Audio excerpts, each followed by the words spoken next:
வாழ்வில் கழுத்தை நெரிக்கிற அளவுக்கு பிரச்சனைகள் வரும்போது இங்கு வந்து சென்றாலே எங்கும் கிடைக்காத ஒரு சக்தி, வாழ்க்கையில் ஒரு பிடிப்பு, ஒரு நல்ல நாள் வராதா என்று நினைக்கிறவர்களுக்கு நாள் பிறக்கும்.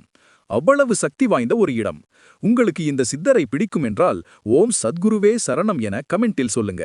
இந்த வீடியோவை கடைசி பாருங்க, என்னென்ற நன்மைகள் கிடைக்கும். பணத்தேவை ஏற்படும்போது இங்கு வந்து வேண்டிக் கொண்டால் என்ன இக்கட்டான சூழ்நிலையில் இருந்தாலும் அதை சரிசெய்ய ஏதாவது ஒரு வழியிலிருந்து உதவி கிடைக்கும்.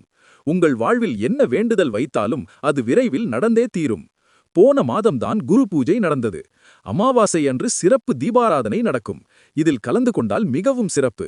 இங்கு வந்து திரைத்துறை பிரபலங்கள் பல பேர் தியானம் செய்து இந்த குருவின் அருள்வாக்கை பெறுகிறார்கள். உயிரோடு இருக்கும்போதும் சரி, ஜீவ சமாதி அடைந்த பிறகும் சரி, இவருடைய அருள்வாக்கு பல பேருக்கு வேத வாக்காக இருக்கிறது. குழந்தை வரம், திருமணம், பணப்பிரச்சனை, கடன் தொல்லை, உடல் ஊனம் என என்ன வேண்டிக் கொண்டாலும் அதை அவரவர் பிரச்சனைகளை சரிசெய்து அவரவருக்கு என்ன தேவையோ அதை கொடுக்கிறார். பழனி முருகனை பார்க்க எல்லாம் பக்தர்களில் அதிகப்படியான மக்கள் இந்த கோவிலுக்கும் சென்று வருகின்றனர். நீங்களும் இந்த கோவிலுக்கு சென்று ஐயாவின் ஆசியை பெறுங்கள். மறக்காம சேனலை சப்ஸ்கிரைப் பண்ணிக்கோங்க.